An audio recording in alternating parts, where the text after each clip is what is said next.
त्यति मात्रै सोच्नु। हामी जे हौँ रियालिटीलाई एक्सेप्ट गर्नु भनेको छ। कतिपल्ट कस्तो हुन्छ भने यो चाहिँ एउटा पद यहाँ रोमी 12:3 पदलाई पढिदिनुहोस् न कसरी। यो चाहिँ व्यवहारिक कुरा हो क्या, पढ्नुहोस् त। किनकि मलाई दिएको अनुग्रहद्वारा तिमीहरूको बीचमा भएको हरेक मानिसलाई म भन्दछु, तिमीहरू बीचमा भएको हरेक मानिसलाई भन्छु, आफ्नो विषयमा जति सोच्नु पर्दछ त्यो भन्दा बढी नसोच, तर परमेश्वरले हरेकलाई बाँडिदिनु भएको विश्वासको नाप अनुसार सचेत भएर सोच।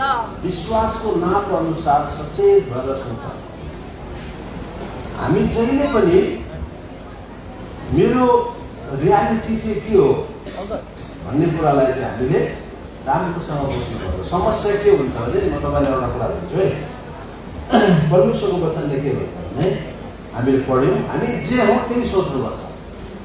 कतिपल्ट अब म आफै पनि गीत सङ्गीतमा रुचि राख्ने मान्छे भएको हुनाले कतिपल्ट म माइक्रोफोन समातेपछि चाहिँ कुमार साधु जस्तो आफूलाई सोच्नु बनाउँछु। एक्टिभिटिज त्यस्तो क्या, उदित नारायण झा वास्तवमा त त्यो होइन, तर भाउ अनि 10 नम्बरको जर्सी लाएर यसो ग्राउन्डमा बोल्दा पनि मेसी नै आफ्नो सम्झिरहेको होइन नि त। त्यस्तो वास्तव रियालिटी के हो भन्ने कुरा एक्सेप्ट गर्नु। अनि हामीले कहिले पनि अभिनय गर्नु हुँदैन।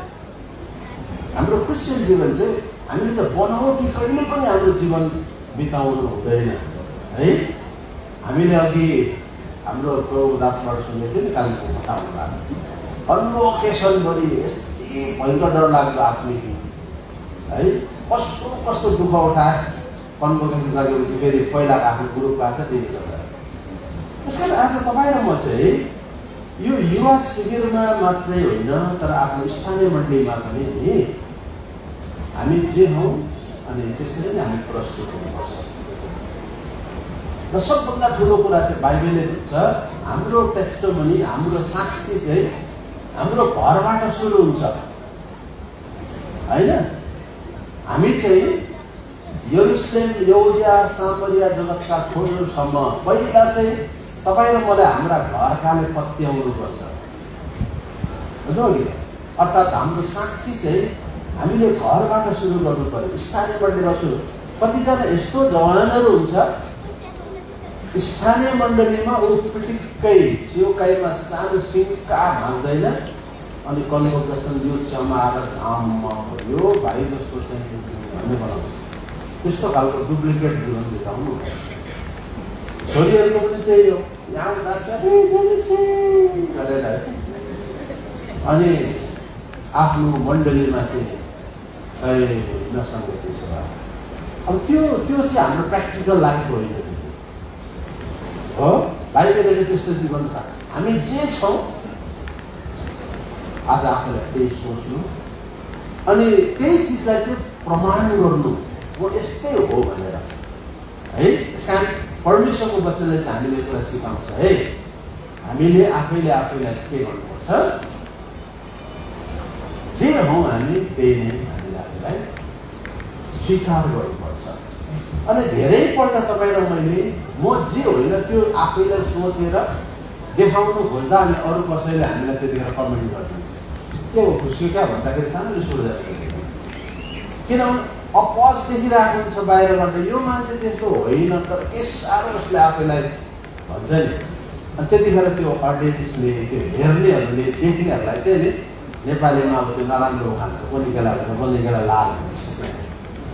त्यस कारण हामीले चाहिँ यो मसीह जीवन भनेको, क्रिस्चियन जीवन भनेको चाहिँ व्यवहारिक जीवन हो। यसलाई हामी जे हौँ त्यही होइन। त्यस कारणले गर्दा हामीले आफैलाई के गर्नु छैन, हामीले आज गलत प्रकारले प्रस्तुत गर्नु छैन। त्यस कारण परमेश्वरको वचनले अब हामीलाई यो कुराहरू सिकाउँछ। अनि हाम्रो यो थिम छ, हामीले हिब्रूको पुस्तकबाट लिएको आधार गर्छौँ। अनि अघि हामीले प्रभुको वचनबाट यो कुरा सुनेको कि बाइबलका कुराहरू बुझ्न चाहिँ एउटा सीमित वचनबाट बुझिँदैन, तर त्यसको हामीले सुरुवातदेखि नै आज हामीले बुझ्दैरहेको चाहिँ बुझ्छौँ भन्ने कुरा छ है। अब यहाँनिर कमजोर अवस्थाबाट बलियो भए बलवान बन्ने होइन। ती कमजोरबाट बलवान हुने विश्वासका हिरोहरू थुप्रैजना थिए। यिनीहरू चाहिँ के कुराले चाहिँ बलवान भए? लु त दिदीबहिनीहरूबाट, हाम्रो छोरी चेलीहरूबाट सुन्नु त, के कुराबाट चाहिँ यिनीहरू बलवान भयो होला?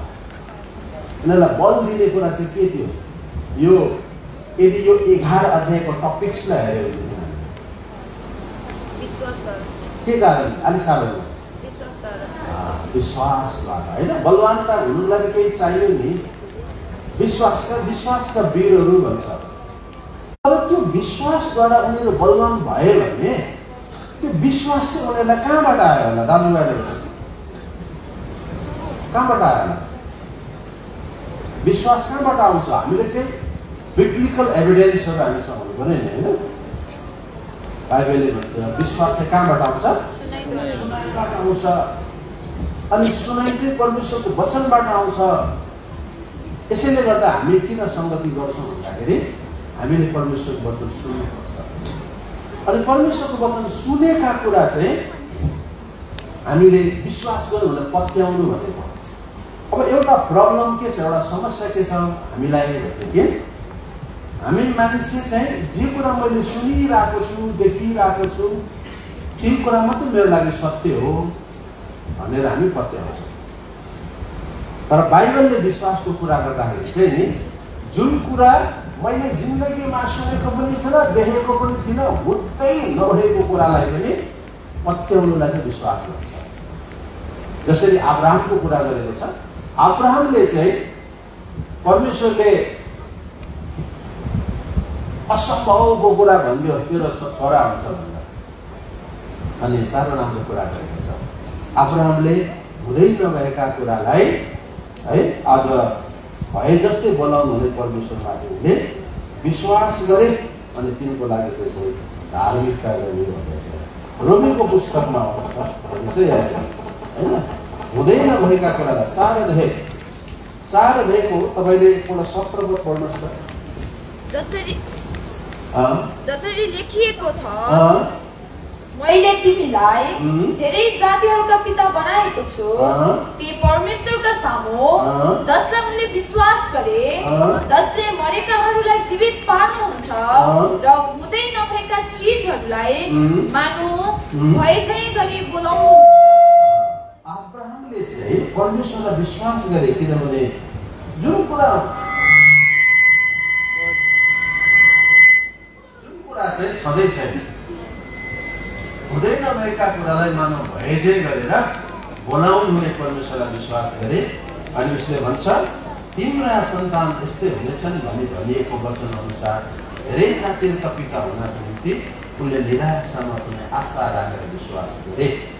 अनि विश्वासमा कमजोर नभइकन उनी प्राय 100 वर्षको हुनाले पहिल्यै मरिसकेको आफ्नो शरीर र साराको कोखको मरिसकेको हालतलाई उनले ध्यान दिएन।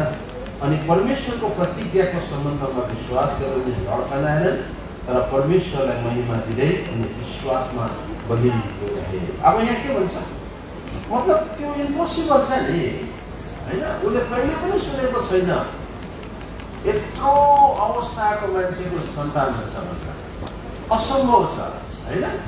यदि हामीले यो घटनालाई अहिलेको समयमा भन्नु भनेदेखि नि यो चाहिँ एउटा अचम्म प्रकारको विराटन छ होइन, आश्चर्य कर्म होइन। यो त अहिलेको समयमा त्यस्तो भयो भने आधुनिक युगमा चाहिँ अहिलेको विज्ञान प्रविधिको विकासको समय यस्तो भयो भने चाहिँ एउटा चमत्कार यो हुन सक्छ र भनेका कुराहरू चाहिँ भए। यसको मतलब विश्वासको कुरा बाइबलले भन्छ कि हुँदै नभएका कुरालाई पत्याउनु विश्वास। त्यसकारण हामीले यो पेटको एक पदमा अघि पढ्दैछौँ होइन। विश्वासले आशा गरेका कुराको निश्चयता र नदेखेका कुरा के अरे प्रमाण हो।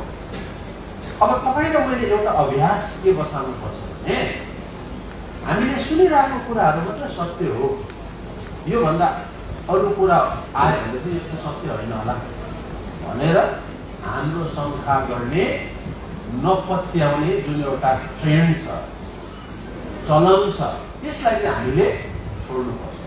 हामीले कुनै कुरा सुन्यो भनेदेखि त्यो कुरा सत्य हो कि होइन भन्ने कुरा चाहिँ हामीले पवित्र शास्त्रलाई खोजेर पत्याउनुपर्छ। यसलाई चाहिँ विश्वास भन्छ, होइन?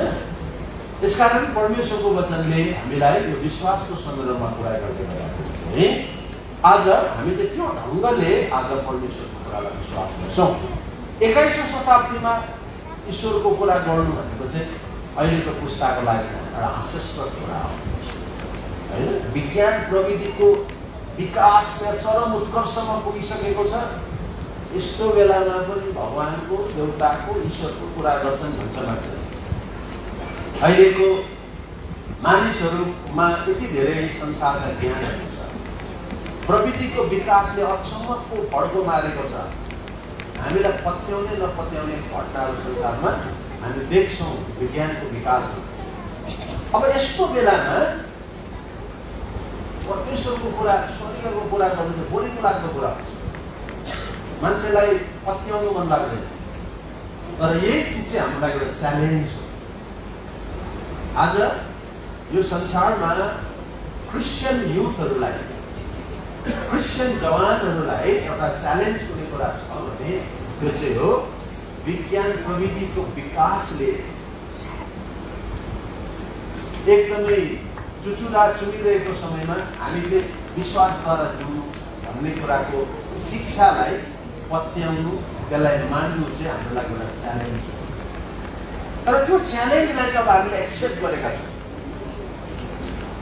मानोस् नमानोस् तर म चाहिँ मान्छु, संसारले पत्याओस् नपत्याओस् तर म चाहिँ पत्याउँछु भनेर नि त्यो च्यालेन्जलाई हामीले एक्सेप्ट गरेका छौँ। त्यसकारण हामीले त्यो कुरालाई पत्याएको हुनाले गर्दाखेरि हामीले यो संसारलाई म चाहिँ परमेश्वर हुनुहुन्छ भन्ने कुरालाई पत्याउने मान्छे हो, म चाहिँ गडमाथि चाहिँ बिलिभ गर्ने मान्छे हो, विश्वास गर्ने मान्छे हो भनेर नि आज यो संसारलाई मैले चाहिँ देखाउनु पर्छ। यसैले यदि मैले विश्वासको डेफिनेसन आज मैले भने विश्वास भनेको के हो भन्दाखेरि चाहिँ बाइबलले भन्छ, वास्तवमा तपाईँले बाइबलमा हरेक विश्वासको कुरा तपाईँले पढाउँदै जानुभयो भने नि विश्वास चाहिँ गर्नु भनेको छ। विश्वास गर भन्छ क्या, सुसमाचारमा विश्वास गर। गर्नु भनेको चाहिँ आज हामीले समथिङ केही गर्नुपर्छ त्यहाँ।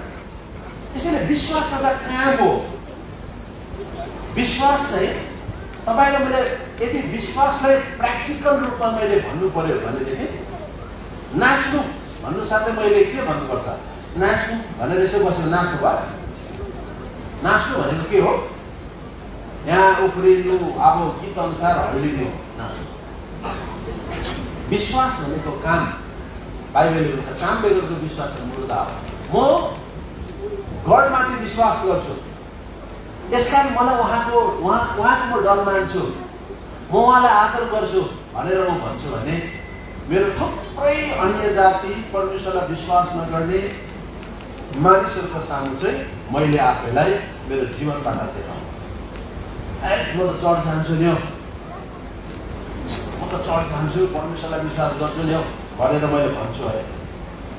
तर 50 भन्दा बेसी दिनमा ढाँटिरहेको जस्तो भनेदेखि मान्छेले तपाईँलाई मलाई नि संसारमा माघी बाबाहरू हुन्छ नि है, जे तिनीहरू होइनन् प्रचार मात्रै गर्छन्, वास्तवमा त्यो होइन।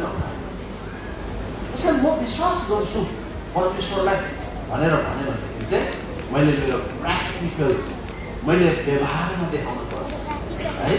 मैले मेरो बाबा आमालाई म परमेश्वरलाई विश्वास गर्छु भनेर भन्छु भनेदेखि मैले उहाँहरूको आँखाको सामने चाहिँ परमेश्वरको भय मानेको जीवन दिनु, परमेश्वरलाई प्रार्थना गरिरहेको उहाँहरूले देखेको, घरिघरि परमेश्वरलाई सहायता मागिरहेको।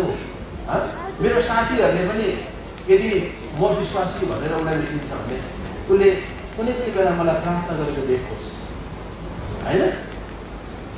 के गरेको कहिले भन्दाखेरि मैले मेरो परमेश्वरलाई प्रार्थना गर्छु। होइन तपाईँ किन म विश्वास गर्छु नि त उहाँलाई। यसैले यस्ता चिजहरू चाहिँ हामीले यो संसारलाई एउटा प्र्याक्टिकल्ली एउटा देखाउनु पर्छ होइन।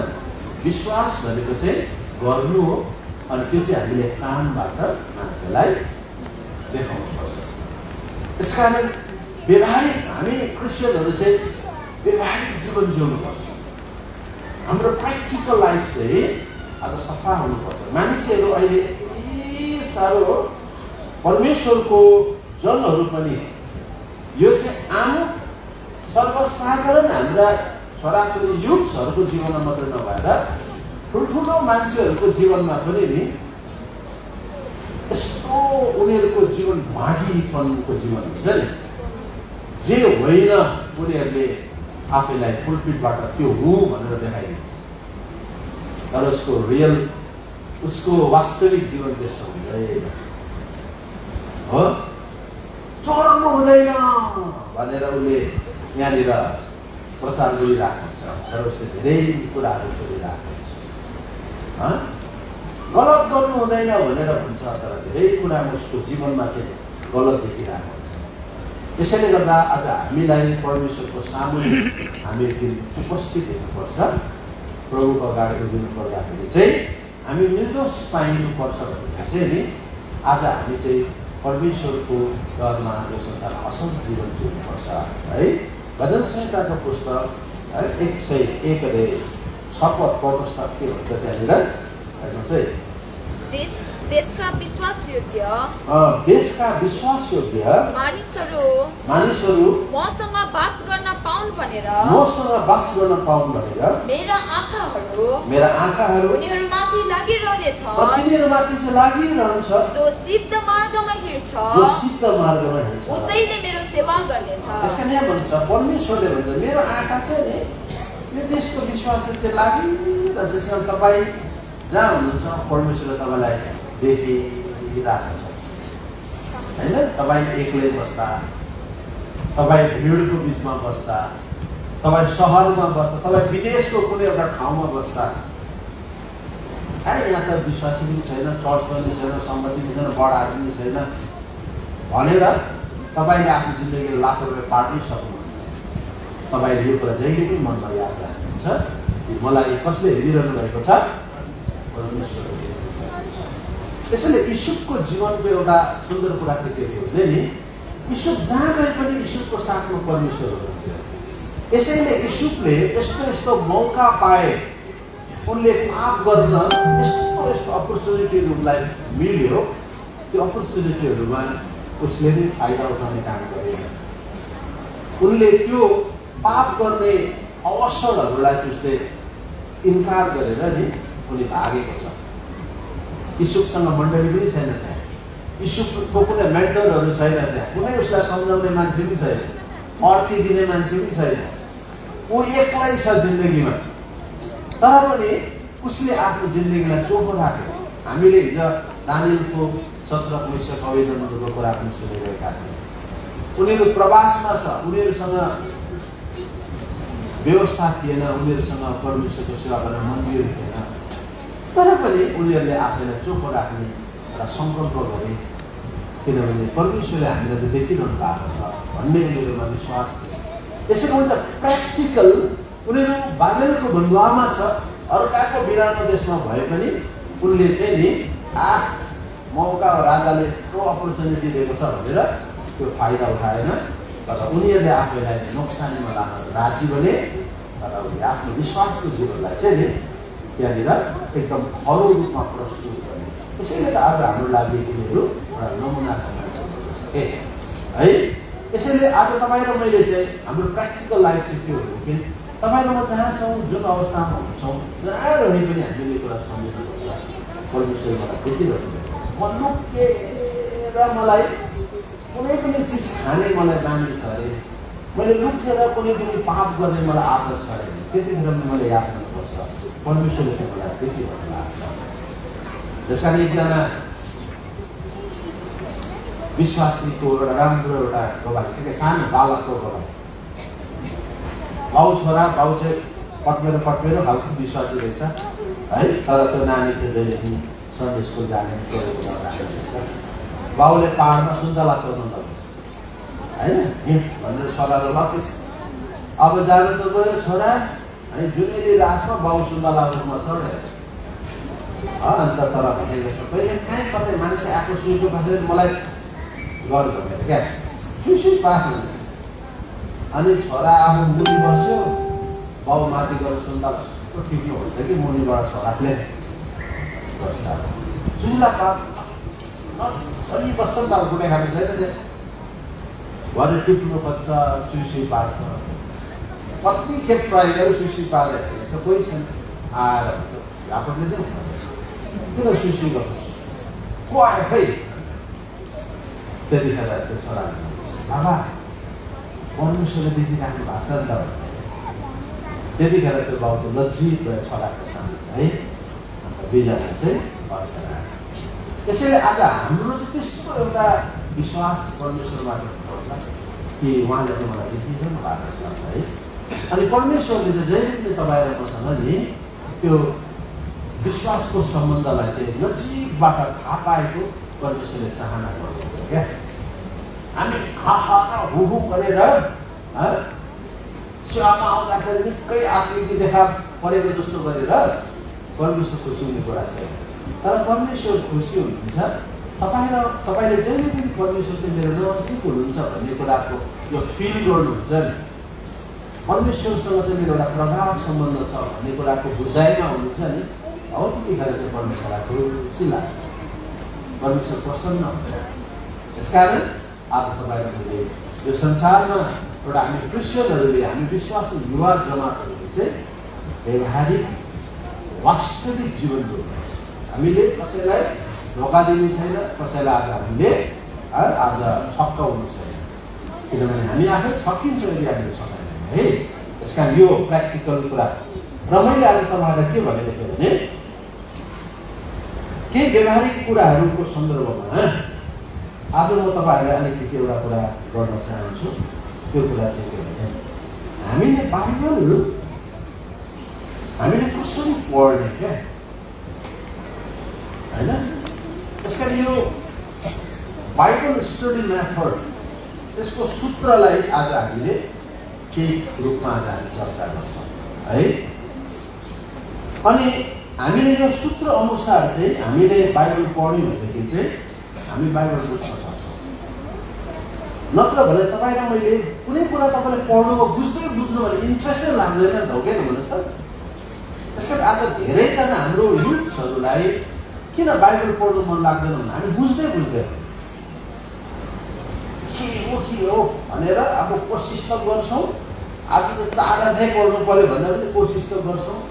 तर हामीले कतिपल्ट बाइबललाई नबुझ्दाखेरि पनि हामीलाई त्यो पढ्न चाहिँ नि अल्छी लाग्छ। त्यसैले बाइबल बुझ्नको लागि स्टडी मेथडलाई, यसको पढाइको सूत्रलाई चाहिँ हामीले आपनाउनुपर्छ।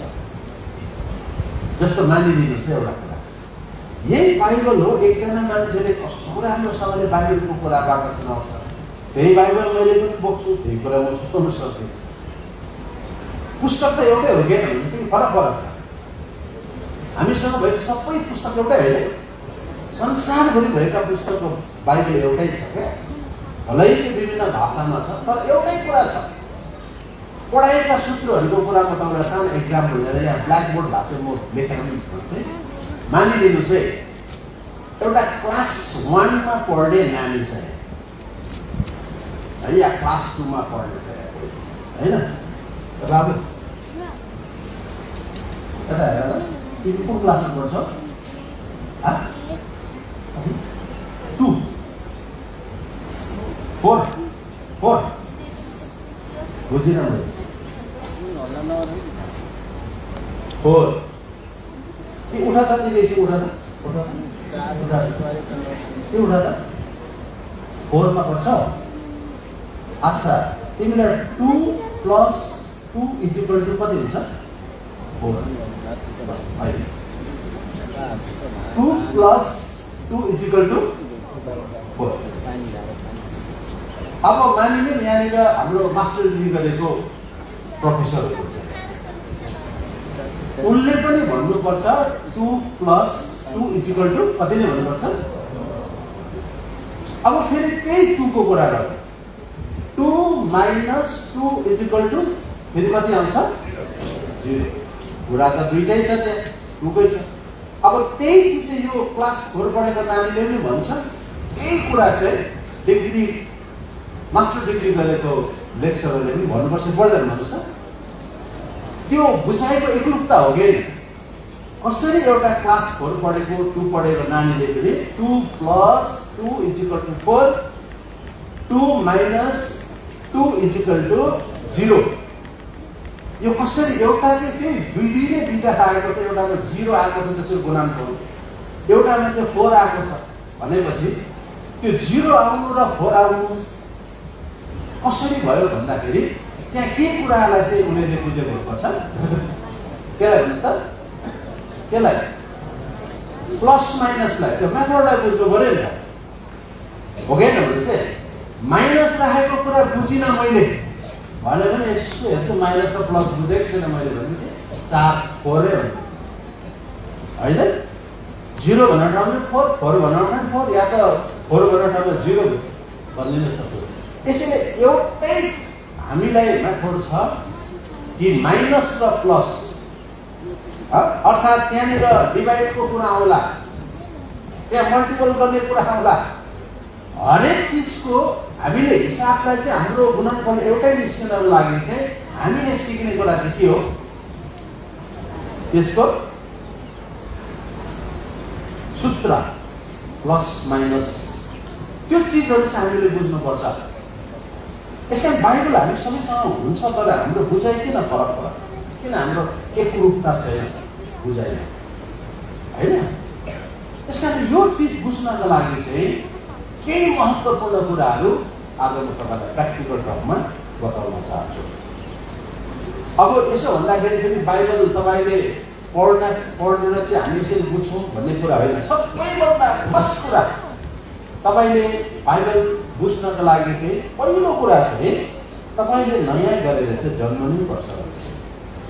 किनभने पहिलो कोरिन्थी 2:14 भन्छ आत्माका कुराहरू चाहिँ शारीरिक मान्छेले चाहिँ के गर्दैन बुझ्दैन पढिदिहाल्नु त फ्याक्टै त्यो पढ तर शारीरिक मान्छेले परमेश्वरका आत्माका कुराहरू ग्रहण गर्दैन। उसले चाहिँ परमेश्वरको आत्माका कुराहरू ग्रहण गर्दैन। त्यसकारण सबैभन्दा पहिलो कुरा चाहिँ तपाईँले पहिला चाहिँ मैले भन्दैछु बाइबल कसरी बुझ्ने भन्ने कुरा। त्यसपछि म फेरि तपाईँलाई बाइबल पढ्ने एउटा मेथड चाहिँ के हो कसरी हामीले पढ्ने भन्ने कुरा पनि किनभने हामी युथ्सहरू छौँ नि त अहिलेको देश नै परिवर्तन हुने जेनजीहरू चाहिँ हामी त्यसकारण तपाईँले मैले राइट आज हामीलाई चाहिँ नि शिक्षा राइट टाइममा भएन भने चाहिँ हामी गलत गर्न सक्छौँ। त्यसैले तपाईँले ठिक प्रकारले अहिले बुझ्यो भनेदेखि हाम्रो जीवनमा एउटा नयाँ अध्याय सुरु हुन्छ है। त्यसैले तपाईँले यो कुरा याद गर्नु पहिलो कुरा चाहिँ बाइबल कसरी बुझ्छौँ भन्दा चाहिँ सबभन्दा फर्स्ट अफ अल चाहिँ हरेक मान्छेले नयाँ जन्म पाउनु साँचो उद्धार पाउनु उसको जीवनमा एउटा परमेश्वरको भित्री नयाँ काम हुनु आवश्यक छ। जबसम्म नयाँ जन्म पाउँदैन त्यो मान्छेले चाहिँ फेरि जस्तो सुकै मेथड लगाएर पढे पनि उसले बाइबलका यो आत्मिक भाषालाई बुझ्दैन है। त्यो चाहिँ कसरी भनेदेखि एउटा नमुना बताइदिन्छ होला। एउटा गाउँमा चाहिँ एकदमै आँखा शिविरमा ठुल्ठुलो डक्टरहरू आएर आँखा फ्री चेक गर्दैछ अपरेसन पनि गर्दैछ चस्मा पनि दिँदैछ एकदम सबै कुराहरू गर्न थाले। सबै मान्छे जाँदैछ अनि एकजना गाउँको मान्छेलाई जोस छ आँखा अन्त उसलाई एकदमै आज त्यो आँखा अनि आँखादेखि हुन्छ के हुन्छ भन्दाखेरि अरे आँखादेखि हामीले राम्रोसँग पढ्न सक्छौँ भन्छ। अन्त उसलाई अब पढ्न सक्छु भनेपछि चाहिँ उसलाई पनि एकदम जिज्ञासा भयो अनि गएछ अन्त उसले डक्टरले अब चेक गर्न थाल्यो चस्माको त्यो यस्तो पल्ला खराब सबै लगाइदिन्छ होइन त्यो पढे केही नभएको अनि त्यसमा चाहिँ अब पावर बढाउँदै बढाउँदै बढाउँदै लान्छ नि त सबै हेरेर अनि यता एउटा फर्स्ट पावर लगाएर अब ऐनामा देखायो उता एबिसिडी ए देखाउँछ यो के हो भन्छ यत्रो ठुलो ए देखायो तल पहिला त सानोदेखि सुरु भयो। देखेन ए पनि भन्ने देखेन। ठुलोदेखि सानोसम्म सिकायो। अर्को पावर फेरि बुझ्दैन, अर्को पढाएको सबै फेरि छैन। अनि तपाईँको त आँखा के भन्दा सबै राम्रै छ आँखा। यत्रो पावर नहुँदा पनि तपाईँले के बुझ ए पनि भन्दैन, क पनि भन्दैन, तपाईँले केही देख्नु भएन भन्छ। भरे कुरा चाहिँ के रहेछ त्यो मान्छेले पढ्दैन भयो। उसले एबिसिडी पढेको छैन, क ख पढेकै छैन, अनि चस्माको पावर हेर्दाखेरि जान्न छ पढ्नु। त्यसमा उसले जान्नुको लागि चाहिँ के गर्नुपर्ने छ पहिला उठ्नु पर्यो नि त। स्कुलमा एडमिट हुनु पर्यो, नाम लेख्नु पर्यो। त्यसैले बाइबलका कुरा चाहिँ सर्वप्रथम तपाईँले मैले बुझ्नको लागि चाहिँ नयाँ जन्म उद्धार पाउनु चाहिँ इम्पोर्टेन्ट छ। जबसम्म हामीले नयाँ गरेर जन्मिँदैनौँ हाम्रो साँचो उद्धार हुँदैन, हामीले बाइबलका कुराहरू बुझ्न सक्दैन। तर यदि तपाईँलाई मेरो साँच्चै नै नयाँ जन्म भयो भने बाइबलले परमेश्वरको वचनमा लेखिएको छ। परमेश्वरको कुरा चाहिँ मन्छुवाहरूले, गोठालाहरूले, सर्वसाधारण मान्छेले पनि परमेश्वरको कुरा चाहिँ सजिलो छ। यसैले पहिलो महत्त्वपूर्ण कुरा चाहिँ के हो, बाइबल बुझ्नको लागि चाहिँ नयाँ गरेर जन्मिनु पर्ने कुरा छ। दोस्रो कुरा चाहिँ तपाईँले बाइबल बुझ्नको लागि चाहिँ परमेश्वरलाई सहायताको निम्ति चाहिँ नि प्रार्थना गर्नुपर्छ। तपाईँले प्रार्थना सहित पढ्नुपर्छ, किनभने परमेश्वरको वचनले भन्छ उहाँले हाम्रो समझहरू खोलिदिनुहुन्छ है। अब यो तपाईँले लुका 24:45 मात्रै पढ्नुहोस्। भजन 119:18 पनि छ, मेरो आँखा खोलिदिनुहोस् ताकि मेरो व्यवस्थाका गम्भीर कुराहरू देख्न सक्नुहुन्छ। तर यहाँ 45 चाहिँ पढ्नुहोस् त, लुका 24:45 छट्टै पढ्नुहोस्। लुका 24:45 जसले वाक्यलाई पढ्नुहोस् न। अनि तिनीहरूले पवित्र शास्त्रहरू बुझ्न सक्छन् भने उहाँले तिनीहरूका समझ खोलिदिनु भयो। याद गर्नुहोस् है, परमेश्वरले तिनीहरूले पवित्र शास्त्रलाई बुझुन् भनेर के खोलिदिनु भयो अरे? समझलाई खोलिदिनु भयो। त्यसकारण परमेश्वरको वचन बुझ्न चाहिँ हामीलाई प्रार्थनाको दरकार पर्छ। त्यसकारण तपाईँले प्रभुलाई पुकार्नु, प्रार्थना, प्रभु मलाई तपाईँको वचन बुझ्नको लागि मेरो समझ खोलिदिनुहोस् भनेर तपाईँले प्रार्थना सहित आज बाइबललाई पढ्नुपर्छ। तेस्रो कुरा चाहिँ तपाईँले परमेश्वरको वचन चाहिँ आफै सिक्नु सक्नुहुन्न, आफै बुझ्नु सक्नुहुन्न। तपाईँलाई कुनै एउटा मेन्टरको खाँचो छ त्यहाँ, तपाईँलाई कुनै एउटा सहायकको खाँचो छ त्यहाँ। अनि त्यो सहायक चाहिँ तपाईँलाई हमेसा सहायता गर्न तपाईँसँग रेडी छ। त्यसैले उनको सहायतालाई तपाईँले पुकार्नु, उनको सहायताको तपाईँले अपेक्षा गर्नुपर्छ। अनि त्यो चाहिँ हो पवित्र आत्माको सहायतामा। यूहन्ना 14:26 भनेको छ कि तिमीलाई सबै कुराहरू म पछि म पठाउँछु, अभिषेक है अर्थात् आत्मा उसले सिकाउँछ भने पढ्नुहोस्। तर शान्तिदाता जो पवित्र आत्मा हुनुहुन्छ जसलाई पिताले मेरो नाममा पठाउनु हुनेछ उहाँले तिमीहरूलाई सबै कुराहरू सिकाउनु हुनेछ, सबै कुराहरू सिकाउनुहुन्छ तिमीलाई भन्छ। अनि जे मैले तिमीहरूलाई भनेको छु तिमीहरूलाई यी सबै कुराहरूको सम्झना गराउनु हुनेछ। तेस्रो कुरा चाहिँ तपाईँले परमेश्वरको वचन बुझ्नको लागि चाहिँ नि तपाईँलाई पवित्र आत्माको हेल्प चाहिन्छ है। अनि चौथो कुरा चाहिँ तपाईँले बाइबल बुझ्नको लागि चाहिँ बाइबललाई पढ्नै पर्छ। परमेश्वरको वचनलाई चाहिँ नि तपाईँले पढ्नुपर्छ है। त्यसकारण पुरानो समयमा लेवीको पुस्तक चाहिँ इजरायलहरूको छोराछोरीलाई चाहिँ कम्पलसरी उनीहरूले पढ्नु पर्थ्यो। उनीहरूले लेवीको पुस्तकको पुरा रट्नु पर्थ्यो, रटाउनु पर्थ्यो उनीहरूलाई। घरमा बस्दा ढल्किँदा उड्दा भनेको छ त्यहाँ पुरा रट्नु पर्थ्यो। अनि त्यही कुरा पाउले तिमोथीलाई दिन्छ होइन। पहिलो तिमोथी 4:2 है 4:13 भन्छ तिमी पढ्नमा र अर्को दिनमा चाहिँ लागि गर्नुपर्छ। पढ्नुहोस् त। म नाउन्जेल पढ्नमा अर्ती दिनमा शिक्षा दिनमा ध्यान देऊ। यसकारण एउटा हो म नाउन्जेल चाहिँ पढ्नमा पनि तिमीले ध्यान। यसमा तपाईँ पढ्नु भएन भने आत्माले देखाइहाल्छ नि, आत्माले बुझाइहाल्छ नि भन्नु त हुँदैन है। तपाईँले थोपो बाइबल चाहिँ पढ्नु भएको छैन, पवित्र आत्मा मलाई फ्ल्याट वचन देखाइदिनुहोस् भन्न हुँदैन। बाइबलले भन्छ तिमीलाई परमेश्वरको आत्माले सिकाउँछ, स्मरण गराउँछ भन्छ। त्यसकारण तपाईँले पहिलो नयाँ जन्म पाएको, दोस्रो कुरा तपाईँले प्रार्थना सहित पढ्नु पर्यो, तेस्रो कुरा परमेश्वरको आत्माको सहायतामा तपाईँले बुझ्न सक्नुहुन्छ, अनि चौथो कुरा चाहिँ तपाईँले परमेश्वरको वचनलाई चाहिँ पढ्नुपर्छ है। अब यो चाहिँ हामीले कसरी बाइबल बुझ्न सक्छौँ भन्ने कुराको एउटा पाठ हो। बाइबल बुझ्नको लागि चाहिँ चारवटा महत्त्वपूर्ण कुरा, नयाँ जन्म पाउनु पर्यो, प्रार्थना सहित पढ्नु पर्यो, पवित्र आत्माको पुरा सहायतामा हामीले बुझ्नु पर्यो, अनि परमेश्वरको पवित्र शास्त्र हामीले पढ्नु पर्यो। आज हामी धेरैजना यहाँनिर बाइबल नपढ्ने युथहरू हो। मैले सुरुमा कन्भोकेसनमा जान्थ्यो, युथ सेवामा नि हाम्रो उताको दाजुभाइहरू नि सुत्ने बेला के थाहा छ, उहाँ कालिम्पोङमा त पाल हुन्थ्यो, बाइबल दिन सोच्यो पालको नलाएर यसो हटेको आयो, ल प्रभु सुते, बाइबल नपढ्ने, बाइबल पढ्नु अब यो कहाँ हामीले पढ्नु। हाम्रो यस्तो प्रकारको बुझाइ छ, बाइबल चाहिँ खालि वचन दिने मान्छेले मात्रै पढ्नुपर्छ भन्ने प्रकारको नि हाम्रो बुझाइ छ। त्यसैले बाहिर चाहिँ बडाहरूले वचन दिने मान्छेहरूले मात्रै पढ्छ, हामीलाई के पढिराख्नु पर्यो भन्छ। तर हेर्नुहोस्, हरेकले बाइबललाई पढ्नुपर्छ।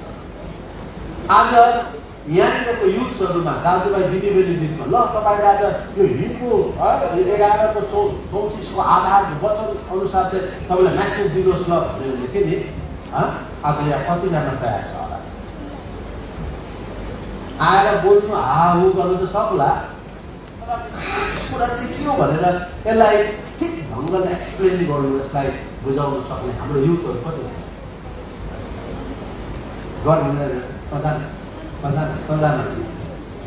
किन भन्दाखेरि हामी बाइबल पढ्दैनौँ, त्यो कन्फिडेन्ट हामीमा छैन, त्यो हामीमा साहस छैन। किन छैन? त्यस कारण भने म थर काम दिन्छु, आज त गवाइदिनु पर्छ।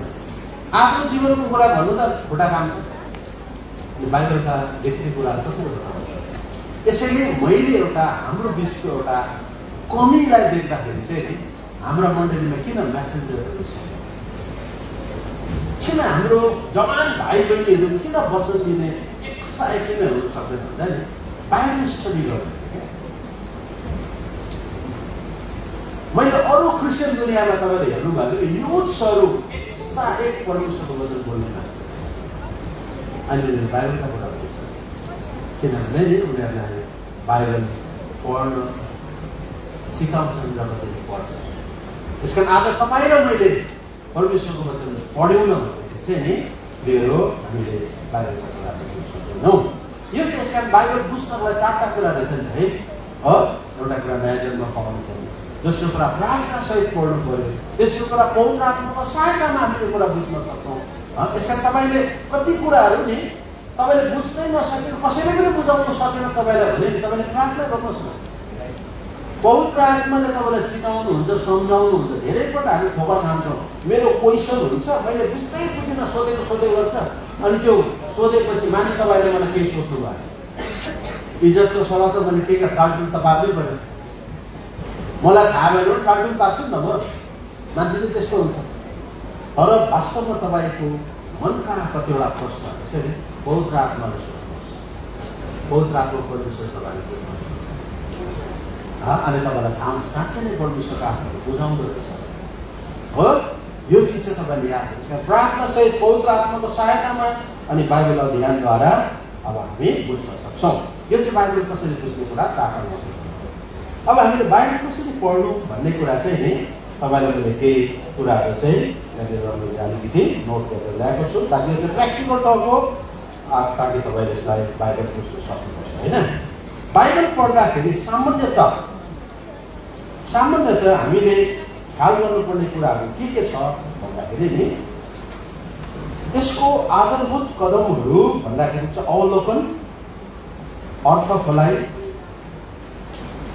सारांश, मूल्याङ्कन, प्रयोग र परस्पर सम्बन्ध भनेको चाहिँ तपाईँले बाइबल कुनै पनि अध्याय पढ्नुहुन्छ भने त्यो पुस्तकको बारेमा अवलोकन गर्नु पर्यो, पुरा त्यसको रूपरेखा थाहा हुनु पर्यो। तपाईँले अवलोकनमा के कुरा गर्ने भन्दाखेरि प्रार्थना सहित त्यो पुस्तकको परिचय तपाईँले पढ्न सक्नुहुन्छ, त्यसको रूपरेखा, त्यसको उद्देश्यको बारेमा, अनि त्यसपछि त्यसको लेखक, समय, स्थान, त्यसको पृष्ठभूमि, विशेषण, प्रमुख पद र यीशु ख्रीष्टको बारेमा त्यहाँ के छ परमेश्वरको बारेमा संख्याको कुरा है, संकेतको कुरा, अनि त्यसलाई विषयलाई विभाजन गरेर पढ्नुपर्छ। तपाईँले एउटा कुरा म के सल्लाह दिन्छु भने हाम्रो टिभीएस बाइबलमा चाहिँ नि हरेक पुस्तकको अगाडि परिचय छैन, तर एसबीआई बाइबलमा मसँग एउटा हिन्दी बाइबल माछा काटेको छ,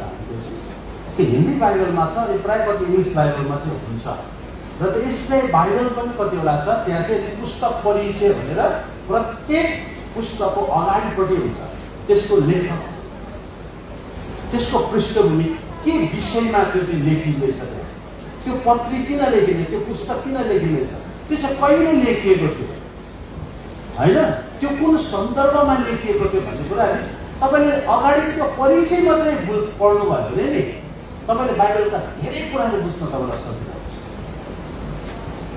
किनभने हरेक बाइबलका 66वटा पुस्तकका हरेक पुस्तकको नि विषय छ, हरेक पुस्तकको पृष्ठभूमि चाहिँ त्यो किन लेखियो भन्ने कुरा, त्यसको लेखक, समयकाल, अनि त्यो चाहिँ तपाईँ र मेरो लागि एकदम सजिलो हुन्छ पढ्नको लागि, बुझ्नको लागि। यसैले तपाईँले यदि त्यो खालि त्यसको परिचयको मात्रै पढ्नु भयो भने नि आज यसको कतिवटा अगाडिपट्टि परिचय भएको बाइबलहरू छ, त्यो त्यसको निम्ति बुझ्नको लागि तपाईँले त्यो बाइबल चाहिँ आज किनेर तपाईँले पढ्नु सक्नुहुन्छ, ताकि तपाईँलाई सजिलो हुन्छ। ए यो विषयमा त यो पत्रिका यो विषयमा त लेखेको रहेछ त। जस्तै हामीले हिब्रूको पुस्तक, वास्तवमा यो हिब्रूको पुस्तकको थिम चाहिँ के हो, यदि तपाईँ र मैले त्यो पुस्तक यदि हामीसँग त्यस्तो बाइबल भएको भए, किन मसँग त्यो बाइबल छ होइन, यो हिब्रूको पुस्तकको थिम चाहिँ के छ भने नि बेटर भन्ने कुरा छ क्या, उत्तम, असल भन्ने कुरा, अझै असल। त्यस कारण यसमा चाहिँ अघि हामीले प्रभु दासले सुनाउनु थियो, हरेक चिज चाहिँ नि मूसाभन्दा यीशु ख्रीष्ट उत्तम है, पुरानो करारको मन्दिर भन्दा नयाँ करारको मन्दिर उत्तम, हरेक चिज चाहिँ पुरानो भन्दा नयाँ उत्तम, पुरानो करार भन्दा नयाँ उत्तम भनेर त्यो कुरा बताउँदै बताउँदै बताउँदै लाग्नु खोज्यो। कुरा चाहिँ के छ भने यीशु ख्रीष्ट चाहिँ सर्वश्रेष्ठ हुनुहुन्छ, उहाँ चाहिँ उत्तम हुनुहुन्छ। त्यस कारण पुरानो किन त्यो भन्ने भन्दा अब यो हिब्रूहरूलाई लेखिएको पत्री भयो भने हिब्रूहरूले चाहिँ कतिवटा कुराहरू उनीहरूले ख्रीष्ट येशूलाई ग्रहण गरेका पनि उनीहरूको हिब्रू कल्चरहरू, उनीहरूको परम्पराका कुराहरू नि उनीहरूले आज छोड्न सकिरहेको थिए। उनीहरूले आफ्नो परम्पराका कुराहरू पनि अनि ख्रीष्टलाई पनि सेवा गर्दाखेरि उनीहरूको सेवा चाहिँ बजा भइरहेको। यसैले त्यो हिब्रू लेखकको बारेमा स्पष्ट बताइएको छैन, सम्भावित व्यक्तिहरूको नाम बताइएको छ। त्यो लेखकले यो कुरा बताउनु खोजेको छ, तपाईँहरू विश्वासित हुनुभयो तर संसारको तपाईँले हिजो गर्दै आएको रीतिथिति पनि गर्दै रहेको छ। यसैले त्यस्तो होइन, त्यो उत्तम थियो भने यो किन ख्रीष्ट येशूको आगमनको आवश्यक नै थिएन। यसैले प्रभु येशू मसीह आउनु चाहिँ त्योभन्दा उत्तम कुरा। यसका तपाईँले जो गर्दै गर्नुभएको कुराभन्दा उत्तम कुरा पाउनुभयो भन्ने कुराको नि वास्तविक कुरा बताउनको लागि लेखिएको। त्यसको आधार, त्यसको थिम चाहिँ त्योभन्दा उत्तम अर्थात् बेटर भन्ने कुरा त्यसको आधार छ। यसैले हरेक पुस्तकको यसरी नै के हुन्छ, त्यसको आधार हुन्छ होइन। अनि त्यसको समय, लेखन, त्यसको पृष्ठभूमि, अब हो त्यो चिजहरू चाहिँ नि त्यसको अवलोकनभित्र पर्छ है।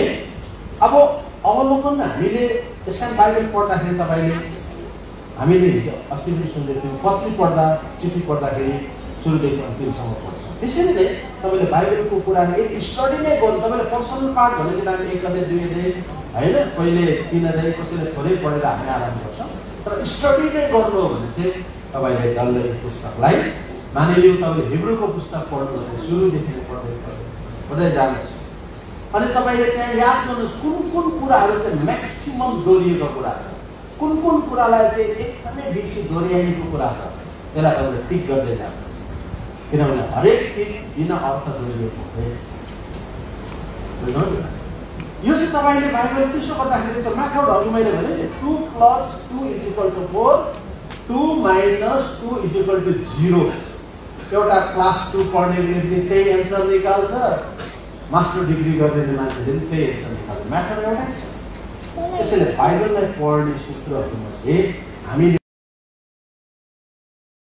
कुरा महत्त्वपूर्ण कुरा, अब नयाँ जन्मै पाउनु भएको छैन भने त त्यो नपढिकन चस्माको पावर फेर्न गएको मान्छे जस्तो मात्रै हो होइन। त्यसमा तपाईँले पक्का प्रभुलाई पाएको उद्धार पाएको हुनुहुन्छ भने चाहिँ अब तपाईँले यस ढङ्गले चाहिँ तपाईँले बाइबल पढ्नु, त्यसको अवलोकन त ठिक प्रकारले तपाईँले पढ्नुपर्छ है।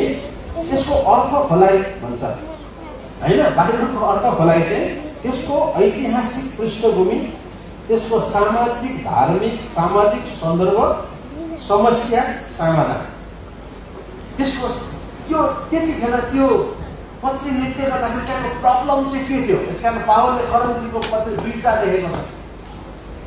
त्यो कोरिन्थीको पत्री 2वटा लेख्दाखेरि प्रब्लम चाहिँ के थियो, त्यहाँ किन लेख्यो त्यो पत्र होइन।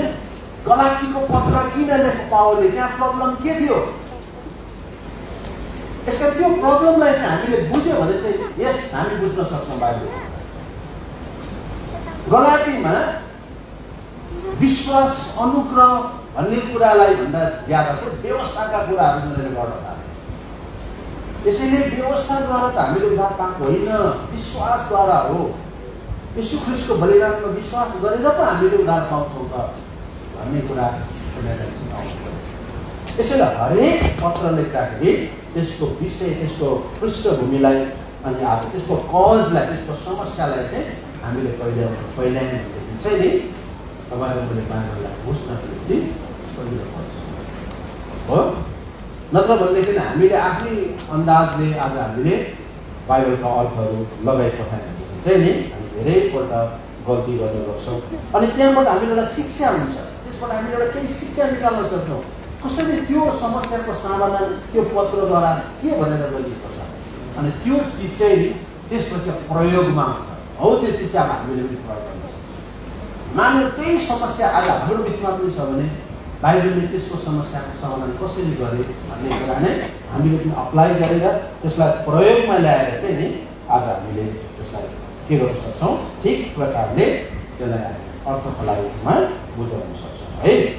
किनभने हामीले प्रयोग गर्दाखेरि चाहिँ पहिला पढेको पाठलाई राम्रोसँग बुझेर त्यो चाहिँ हामीले आफ्नो जीवनमा लागू गर्ने कुरा हो।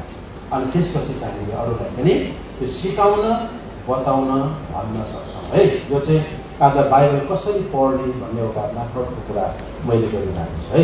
अनि हामीले त्यसको परस्पर बाइबलसँग सम्बन्धित कुराहरू चाहिँ पढेको खण्डलाई चाहिँ नयाँ र पुरानो भाषामा पनि हामीले परस्पर मिलाउनु पर्छ। त्यसकारण हाम्रो लागि पुरानो भाषा र नयाँ भाषा दुईटा इम्पोर्टेन्ट छ। तपाईँले पुरानो भाषाको मात्रै कुरा पक्रिनु भयो भनेदेखि कतिपल्ट अर्थ गलत हुनसक्छ, नयाँ भाषाको कुरा मात्रै पनि कति गलत हुनसक्छ। त्यसैले मैले हामीले अस्ति हिजो हेरेँ उत्पत्ति 3:15 पदले आज नयाँ भाषाका कुरालाई त्यहाँनिर मेल खाइरहेको छ। त्यसैले ती चिजहरू चाहिँ पारस्परिक एउटा मिल्दो कुराहरू छ। पुरानो भाषा नयाँ भाषामा अधुरो छ, नयाँ भाषा पुरानो भाषा अधुरो छ। त्यसैले यो कम्प्लिट हुनको लागि दुईटै बाइबलका कुराहरू चाहिँ हामीले मिलान गर्नु, त्यसलाई त्यस ढङ्गले चाहिँ आज हामीले त्यसलाई हेर्नु पर्छ भन्ने कुरा चाहिँ यो विशेष गरेर तीनवटा कुरा चाहिँ महत्त्वपूर्ण कुरा चाहिँ अवलोकन गर्नु, त्यसको अर्थ खोलाइ र त्यसको प्रयोग। त्यसका अर्थ चाहिँ जतासुकै भन्नु पनि भएन होइन। अब हामीले त कस्तो कस्तो सुन्दै आएको छौँ। बाइबल पुरुषलाई 9 मनको थियो भनेर पहिला भन्थे होला भन्थ्यौँ हामी। अनि सोच्थ्यो हामीलाई पुरुष कति थियो 9 मनको थियो भन्थ्यो। अनि कति बाजेले भन्थे बडाले 9 मन भनेको चाहिँ बहुमत होला भन्थ्यो। मनै तक के अरे त्यो दानीले भन्छ मनै तकलो त शनि भन्ने भयो है। अब त्यहाँनिर चाहिँ तपाईँले परमेश्वरले तौरेर हलुङ्गा पाउनु भयो भन्ने कुरा रहेछ। तर दानीलाई तकेल को गर्नुहुन्थ्यो भनेर सोध्या अनि हामी दानियल भन्थ्यौँ। कुरा के रहेछ, कुरा के त्यसैले अर्थ फलाइहरू चाहिँ हामीले सन्दर्भलाई पृष्ठभूमिलाई बुझेर चाहिँ हामीले बाइबलका अर्थहरू छौँ। यसैले हामीले बाइबल पढ्ने मेथड चाहिँ त्यसको सूत्र हेर्दाखेरि चाहिँ पहिला राम्रोसँग अवलोकन गर्नु, पुस्तकको अवलोकन गर्नु होइन, त्यसको लेखक, त्यसको समय, त्यसको पृष्ठभूमि, यी सबै कुराहरूलाई हामीले राम्रोसँग हेरेपछि चाहिँ आज हामीले बाइबलका कुराहरूलाई बुझ्न त सजिलो हुँदो रहेछ। किनभने आज कति चिजहरू चाहिँ मैले मेरो जीवनमा धेरै कुराहरू आज यसरी बाइबल पढ्दै जाँदाखेरि मैले कति कुराहरू अलिकति बुझ्दै गएको मैले अनुभव गरेको छु। धेरैपल्ट कयौँपल्ट परमेश्वरको सेवा गरियो, मेरो विश्वासमा गर्दै आएको, तर कति कुराहरूको बुझाइको कमी म आफैमा पनि मैले पाएँ अनि पाउँछु होइन। हामीले सुनेका कुराहरू अघि मैले भने सबै कुरा सुनेकै कुरा मात्रै सत्य हुन्छ र त्यही मात्र विश्वास गर्नुपर्छ भन्ने मान्यता हामीले राख्नु हुँदैन। त्यसैले आज हामीले परमेश्वरको वचन, अब हामीले युथ्सहरू, अब हामी प्रत्येक जवानले चाहिँ सठिक प्रकारले बाइबल पढ्यौँ भने सठिक प्रकारले बुझ्छौँ अनि सठिक बुझाइले चाहिँ हामीलाई बलियो बनाउँछ। तपाईँलाई म नत्र भने नि कन्फिडेन्ट हामीमा हुँदैन, हामी ठिक प्रकारले बुझ्दैन। यसकारण यो व्यवहारिक कुरामा चाहिँ तपाईँहरूले बाइबल पढ्ने एउटा मेथडको कुरा गरे है। त्यसको अवलोकन गर्दाखेरि चाहिँ तपाईँले त्यसको परिचयलाई राम्रोसँग गर्नु पर्यो, त्यसको रूपरेखालाई, त्यसको उद्देश्यको बारेमा, लेखकको बारेमा, समय, स्थान, पृष्ठभूमि, विशेषार, त्यसका प्रमुख पद अनि त्यहाँनिर येशू ख्रीष्टको बारेमा के लेखिएको छ भन्ने कुरालाई खोज्नुपर्छ है। अनि अर्थफलाइमा चाहिँ हामीले त्यसको ऐतिहासिक पृष्ठभूमि, सामाजिक र धार्मिक, सांस्कृतिक सन्दर्भहरू, जस्तै मैले हिजो तपाईँले त्यसको समस्या समाधान, सामरिस्त्रीको कुरा गरेको थिएँ। सामरिस्त्रीको कुरा गर्नु साथै मैले त्यतिखेर यो पनि बुझ्नुपर्छ, त्यतिखेरका सामाजिक धार्मिक पृष्ठभूमि चाहिँ के थियो, किन सामरीले यसो भने मैले छोएको पानी खाएको छ र भन्दाखेरि त्यतिखेरको सामाजिक समस्या पनि के रहेछ, जातीय छ। उनीहरूको धार्मिक मान्यताहरू त्यहाँनिर फरक फरक थियो। त्यसका त्यो चिजलाई चाहिँ प्रभु यीशुले त्यहाँनिर ब्रेक गरिदिएको कुराहरू हामीले बुझ्न सक्छौँ सजिलोसँग होइन। त्यस कारण त्यो त्यसको सामाजिक, सांस्कृतिक, धार्मिक, त्यसको ऐतिहासिक पृष्ठभूमिहरू बुझ्यो भनेदेखि चाहिँ हामीलाई कतिवटा बाइबलका कुराहरू बोल्न बुझ्न सजिलो है। त्यसै कारणले गर्दाखेरि बाइबल एउटा पढ्ने एउटा तरिकाको बारेमा बाइबल बुझ्नु महत्त्वपूर्ण कुरा हो। 4वटा नयाँ गरेर जन्मिनु, प्रार्थना सहित पढ्नु, पवित्र आत्माको सहायताद्वारा आज हामीले बुझ्नु, अनि बाइबल पढेर बुझ्नु भनेदेखि बाइबल पढ्नु चाहिँ हामीले यसको ठिक प्रकारको अवलोकन गर्नु, यसलाई ठिक प्रकारले अर्थ बोल्नु अनि यसलाई ठिक प्रकारले प्रयोग गर्नुको लागि चाहिँ आज हामीले यो सिस्टमलाई, यो तरिकालाई चाहिँ हामीले अप्नायौँ भनेदेखि हामीले बुझाएर आज ठिक हुनेछ है। अब त्यसमा चाहिँ अर्को कुरा चाहिँ हाम्रो आत्मिक स्ट्यान्डर्डमा पनि कति कुरा चाहिँ फेरि फरक पर्छ। हाम्रो आत्मिक स्तर, नानीले सबै कुराहरू बुझ्दैन, तर ऊ जब बढ्दै जान्छ उसको समझमा पनि बढ्दै जान्छ। बाइबलमा प्रभु यीशु मसीह चाहिँ नि परमेश्वरको अनुग्रहमा र हिँड्नमा बढ्दै जान्छ। आज त्यो एउटा क्षेत्र पनि छ। हामीलाई बाइबल बुझ्नको लागि परमेश्वरले कोही बेला कयौँ परिस्थितिमा लगेर बुझाउनुहुन्छ। परमेश्वरले हामीलाई कुनै कतिवटा अवस्थामा लगेर पनि उहाँले बुझाउनुहुन्छ। यसैले कयौँ परमेश्वरको जनाले किन परमेश्वरको नाम फरक फरक राखे। तपाईँ यहोवा निसी हुनुहुन्छ भने मोसाले यहोवा निसी हुनुहुन्छ किन भन्दाखेरि यस्तो डरलाग्दो लडाइँ थियो, त्यो लडाइँमा चाहिँ नि परमेश्वर जित्दै जान्छ। तपाईँ विजयको झन्डा हुनुहुन्छ होइन। कसैले भन्छ तपाईँ एभिनेजर परमेश्वर हुनुहुन्छ भने, तपाईँ सहायता गर्ने परमेश्वर हुनुहुन्छ भने, धेरैपल्ट परमेश्वरलाई विभिन्न नामहरू किन दिए भन्दा त्यसै उनीहरू जुन अनुभवमा भएर गए त्यतिखेर उनीहरूले परमेश्वरको छुट्टै परिचय पाउँदाखेरि चाहिँ उनीहरूले परमेश्वरलाई ती सम्बोधन गरेर बोलाएर। त्यसैले अनुभवमा जानु पनि परमेश्वरको कयौँ कुराहरू बुझ्नु चाहिँ हाम्रो लागि महत्त्वपूर्ण भूमिका होइन। त्यसैले गर्दा बाइबल यस ढङ्गले पढ्दै हामीले गयौँ भने हामीले बुझ्न सक्छौँ। अब बाइबलको सन्दर्भ, यसको स्ट्रक्चरको कुरा पनि मैले गरेको थिएँ होइन। बाइबलको बनावट चाहिँ कस्तो प्रकारको छ, बाइबललाई सामान्यतः दुई भागमा यसलाई विभाजित गरिएको छ, पुरानो नियम र नयाँ नियम, होइन? अनि पुरानो नियम हिब्रू भाषामा लेखियो भने नयाँ नियम चाहिँ युनानी अर्थात् ग्रिक भाषामा लेखियो। पुरानो नियममा चाहिँ सृष्टिको वर्णन, इजरायलको इतिहास, येशू ख्रीष्टको जन्मको भविष्यवाणी र केही काव्यात्मक लेखन समेटिएको छ। कति ज्ञान छ भने नयाँ नियममा चाहिँ येशू ख्रीष्टको जीवनी, जन्म, मृत्यु, पुनरुत्थान साथै प्रारम्भिक मण्डलीको इतिहास र मण्डलीलाई चाहिने व्यवहारिक शिक्षाहरू नयाँ नियममा समेटिएको छ। पुरानो नियममा 39वटा पुस्तक छ, तपाईँलाई थाहा छ, अनि नयाँमा चाहिँ 27वटा छ। अनि पुरानो नियमका 39वटा पुस्तकहरूलाई पनि विभिन्न खण्डमा त्यसलाई फेरि पनि विभाजित गरेको छ। उत्पत्ति, प्रस्थान, लेवी, गन्ती, व्यवस्थालाई चाहिँ पेन्टाटक्स भनेर त्यसलाई भनिने गरिन्छ। 5वटा पुस्तकलाई भनेदेखि यहोशूदेखि लिएर एस्टरसम्मको 12वटा पुस्तकलाई चाहिँ इतिहासको पुस्तक भनेर भनिन्छ। अयुब, भजन सङ्ग्रह, नीति वचन, सौपदेशक, श्रेष्ठ गीतलाई चाहिँ काव्य ज्ञान भनेर आज चिनिन्छ। भनेदेखि यिर्मया, बिलाती, इजिकेल, दानियल ठुलो भविष्यवक्ता र होसेदेखि लिएर मलाकीसम्मका अरू 12जना भविष्यवक्तालाई चाहिँ साना भविष्यवक्ताको रूपमा चिनिन्छ र यी पुस्तकहरूलाई चाहिँ भविष्यवाणीका पुस्तकहरू भनेर आज चिनिन्छ। नयाँ नियममा 27वटा पुस्तकहरूमध्ये मत्ती, मर्कुस, लुका, यूहन्नालाई चाहिँ सुसमाचारको पुस्तक भनेर बुझिन्छ भने प्रेरितलाई चाहिँ सुरुवाती मण्डलीको इतिहासको पुस्तक भनेर बुझ्न सकिन्छ। रोमीदेखि लिएर फिलेमोनसम्मको 13वटा पुस्तकलाई चाहिँ पावलको विशेष पत्री भनेर बुझिन्छ। हिब्रूदेखि यहुदासम्मको 8वटा पुस्तकलाई चाहिँ सामान्य पत्रीहरू भनिन्छ। प्रकाशित वाक्यलाई चाहिँ भविष्यवाणीको पुस्तक भनिन्छ। पावलले 13वटा पत्र मध्ये 4वटा पत्रलाई चाहिँ कैदी पत्र भनिन्छ। उनले जेलमा कैदमा बसेपछि लेखे, इफिसी, फिलिपी, कलस्सी र फिलेमन, है।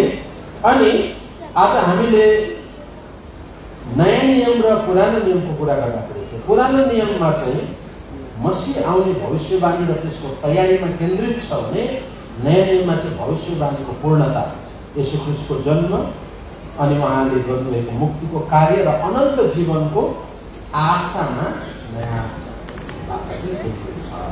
होइन। त्यसकारण गर्दा मैले 3वटा कुरा तपाईँहरूलाई बताएँ। बाइबल कसरी बुझ्नु सक्छौँ भन्दा हामीले 4वटा कुरा नयाँ जन्म पाउनु पर्यो, प्रार्थना सहित हामीले पढ्नु पर्यो, पवित्र आत्माका सहायताद्वारा हामीले बुझ्न सक्छौँ भने हामीले बाइबल अध्ययन गर्नु पर्यो बुझ्नको लागि। अब यो कुरा छैन भने जुनै पनि तरिका लगाएर बाइबल पढ्नु भयो भने बुझ्नु। त्यसपछि यदि तपाईँहरू नयाँ जन्म पाएका छौँ र हामीले बाइबल पढ्ने, हामीले अझै जाने इच्छा गरेर पढ्छौँ भने चाहिँ त्यसको अवलोकन, त्यसको अर्थलाई र यसको प्रयोगलाई चाहिँ हामीले सठिक ढङ्गले यसलाई अवलोकन गर्दाखेरि त्यसको पृष्ठभूमि है, त्यसको परिचय, महत्त्वपूर्ण कुरा, लेखन, लेखक, यो सबै कुराहरूलाई हामीले खोजेर हामीले पढ्न सक्छौँ है। त्यसकारण यो चाहिँ एउटा हामीले परमेश्वरको वचनबाट चाहिँ नि आज मैले तपाईँलाई 3वटा व्यवहारिक कुराहरू होइन। बाइबल बुझ्नु, कसरी बुझ्न सकिन्छ, 4वटा बाइबल पढ्नु, कसरी पढ्नु, यसको मात्र 3वटा महत्त्वपूर्ण कुरा। फेरि हामीले बाइबलको यसको बनावट हामीले हेऱ्यौँ, कसरी पुरानो नियम नयाँ नियमलाई कस्तो प्रकारले राखिएको छ भन्ने कुरा चाहिँ यो चाहिँ तपाईँ र म अब हामी जवानहरू, हाम्रा युथ छोराछोरीहरूले भविष्यमा गएर चाहिँ बाइबलको सठिक बुझाइ भएन भने नि हामीले धेरै कुराहरू हामीलाई धोका हुन सक्छ। बाइबलका सही बुझाइहरू आज हामीले ठिक प्रकारको अध्ययन र बुझाइ भएन भने चाहिँ हामी ठगिन्छौँ, जसले जे भने पनि पत्याइदिन्छ। त्यसकारण बिरियाको मण्डलीमा यस्तो प्रकारका विश्वासहरू थिए जसलाई पवित्र शास्त्रको कुरा कुनै पनि परमेश्वरको जनाएर सुनाए पनि उनीहरूले त्यो सही हो कि होइन भनेर पवित्र शास्त्रलाई पल्टाएर, यसैले यहाँ उभिएर कुनै एकजना परमेश्वरको बडे दास आएर जे पायो त्यही बोल्दैमा त्यो सत्य भनेर पत्याउनु हाम्रो मूर्खता हुन्छ। तर तपाईँ र मैले त्यतिखेर परमेश्वरको वचनलाई पत्याउनुको जुन कुरा छ, यस यो कुरा चाहिँ बाइबल अनुसार अब नपत्याउनु फेरि विरोध गर्नु विद्रोह गर्नु भनेर होइन उसलाई विचार लाग्यो प्रार्थना गर्यो तर तपाईँले ठिक बुझाइ छ भने चाहिँ यस गलत भएछ भनेर प्रार्थना गर्यो तर बुझ्नै भएन भने त तपाईँले अब कस्तो यस्तो भन्यो भनेर त्यो भनेका कुरालाई पक्रेर लिएर नि गलत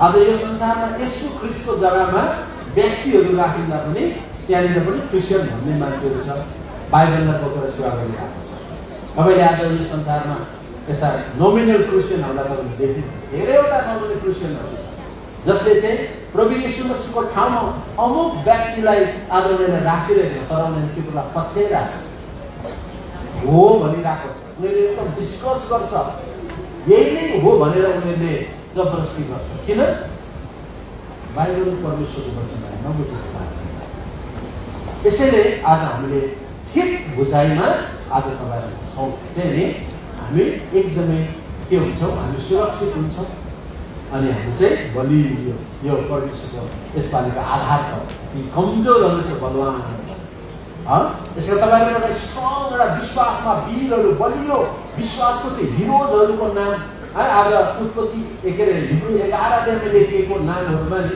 सबैको नाम पनि भविष्यमा परमेश्वरले आफ्नो खातामा लेखेको कुरा थाहा यस यिनी पनि विश्वासको हिरो हो तिमी पनि विश्वासको हिरो है कहाँ यो हिब्रू 11 अध्यायमा भनेकोमा मात्रै सीमित छ त्यो विश्वासको हिरो मध्ये तिमी पनि पढ्न सक्छौ तिमी पनि हौ भनेर नि परमेश्वरले तपाईँहरूलाई यसैले त्यो स्ट्रङ त्यो शक्तिलाई यता बलियो भनेर आज हामी त्यो शक्तिलाई धारण गरेर उब्नर लागि चाहिँ बाइबलको सही बुझाइ त्यसमाथिको विश्वास आज तपाईँहरूलाई बलियो पार्नका प्र्याक्टिकल व्यवहारिक कुरा भएको हुनाले तपाईँलाई मैले आज यो बाइबलको सन्दर्भमा उसलाई बुझ्ने वर्डले उसको स्ट्रक्चरको बारेमा होइन आज तपाईँले अब एउटा महत्त्वपूर्ण कुरा गरेर अब हाम्रो यो जवानहरूलाई यो कुरा अहिले भन्न आवश्यक छ है त्यो कुरा चाहिँ मैले के कुरा सुनिरहेको छु कि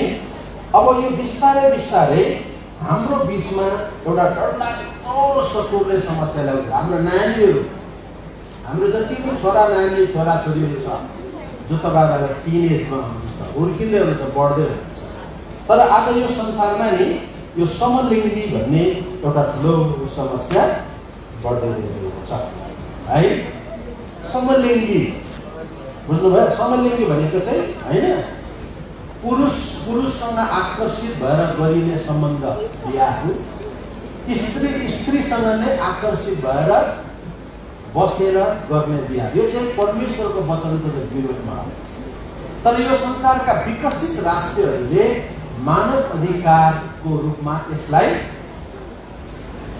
अधिकार हो भनेर चाहिँ संसारका विभिन्न देशमा कानुनहरू बनाइएको छ हामीलाई थाहा छैन नेपालमा के हो तर नेपालमा पनि त्यस्ता घटनाहरू घटेको छ अब त्यो चिजलाई चाहिँ हाम्रो अहिले नै हाम्रो नानी बाबुहरूले यो कुरालाई राम्रोसँग दिमागमा लगाइराख्नुपर्छ दिमागमा गाडिराख्नुपर्छ परमेश्वरको एगेन्स्टमा परमेश्वरको विरुद्धमा आज तपाईँहरूले कहिले गर्नु चाहन्छ यसैले स्त्रीलाई मन पराएर उनीहरू रिलेसनमा बस्नु पुरुषले पुरुषलाई नै मन पराएर बस्नु चाहिँ बाहिर पाप है पुरुषले पुरुषसँग राख्ने नाजायज सम्बन्धलाई पुरुष नानीहरू भन्छ है आज पुरुषसँगै है आज सम्बन्ध राख्नु स्त्री सम्बन्ध यो चाहिँ बाहिरले डरलाग्दो एउटा पाप हुन्छ अनि यो चाहिँ अब हाम्रो मण्डलीबाट आउँदै गरेको एउटा डरलाग्दो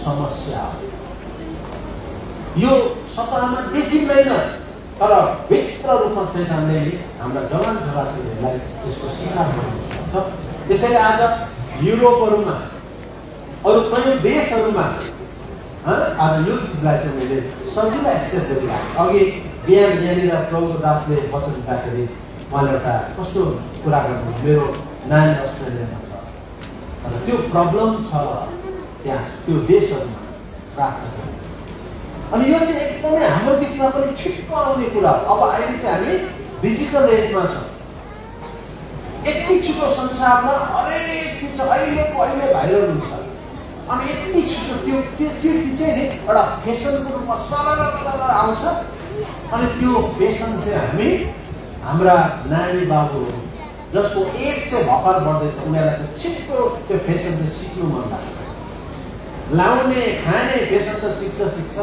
तर यो डरलाग्दो चिज चाहिँ तपाईँहरूले सिक्नु यसैले यो कुराको विषयमा त जहिले होसियार हुनुहोस् छोरीहरूले छोरीहरूसँगको आकर्षणमा कुनै पनि प्रकारको सम्बन्ध चाहिँ पास भनेको साथी नै नहुनु भनेको होइन मित्रता छ तर त्यसले भविष्यमा ल्याउने पछि त केटी बे गरौँ केटा बे गरौँ भन्ने आज यस्तो प्रकारको नेपालमा पनि अब विस्तारै चल्दैछ अनि यसलाई धुरी गरेर कानुनले पनि मान्यता दिएला त्यतिखेर तपाईँलाई के भन्नु है त्यस कारण हाम्रा नानीहरूले चाहिँ विषयमा अहिले नै तपाईँहरू होसियार हुनुपर्छ यो चाहिँ भयङ्कर डरलाग्दो आउँदै गरेको एउटा हामीलाई च्यालेन्ज हो बुद्धि शैतानले एकैछिनमा बिगार्न चाहँदैन त्यसैले तपाईँले अहिलेदेखि नै प्रार्थना चाहिँ त्यो कुराप्रति तपाईँ सचेत हुनुहोस् यो चाहिँ डरलाग्दो कुरा यो हुनु सक्दैन दोस्रो कुरा चाहिँ जेन्डर चेन्ज गर्ने कुरा आज मान्छेले त्यसलाई फेसनको रूपमा लिँदैछ अनि सजिलोसँग मान्छेको दिमाग सर्टिन्छ बिग्रिन्छ गर्दा छोरा मान्छेले आफूलाई जेन्डर चाहिँ छोरीमा चाहिँ छोरीले छोरा बनाउनु खोजिरहेको अनि यो पनि संसारमा बिस्तारै नै यसले पनि गति लिँदैछ अनि त्यो कुराले चाहिँ आज हाम्रा छोराछोरीलाई पनि नि हमला गर्दै यो विषयमा तपाईँहरू आज है यसै घडीदेखि चाहिँ तपाईँहरूलाई होसियार गराउनुपर्छ है हामीले परमेश्वरको हामी एउटा प्यारेन्ट्स अभिभावक एउटा घरको मात्र नभएर आज हामी मण्डली हाम्रा यी तपाईँहरूको पनि हामी अभिभावक भएको हुनाले हामीले अहिलेदेखि नै तपाईँहरूलाई यो विषयमा सचेत गराउनु भने भोलि प्रथमकल शत्रुले तपाईँलाई त्यसको पन्जामा पार्यो भने खतम हुन्छ अहिले स्वतःमा आएको छैन तर कतिवटा घटनाहरू घट्दैछ हिजोअस्ति भर्खरै हामीले थाहा भयो पोखराको एउटा मण्डलीमा समलिङ्गी बिहा उनीहरूले गरिदिएको छ कति डरलाग्दो कहीँ अब त्यो एक्ज्याक्टली थाहा छैन अनि त्यहाँ हामीले बात गर्दाखेरि करिबन 4 ठाउँमा चाहिँ त्यो कुराहरू भयो भन्छ अप्ठ्यारो त फेरि है दिदीबहिनीले मिलेर तय गरिदिनु भनेर मण्डलीमा हामीले सक्नु त्यस कारण यस्तो चिजहरू चाहिँ परमेश्वरको वचनको विरोधमा र यो चाहिँ तपाईँलाई प्र्याक्टिकल टक भएको हुनाले मैले तपाईँलाई व्यवहारिक कुरा हो त्यस कारण यो विषयमा चाहिँ तपाईँहरूले होसियारी हुनुपर्छ नत्र भने शत्रुले नै तपाईँलाई खत्न पार्छ है ल मैले यति नै कुरा राखेँ हाम्रो प्र्याक्टिकल सबैलाई हुन्छ सबैलाई जय मसीह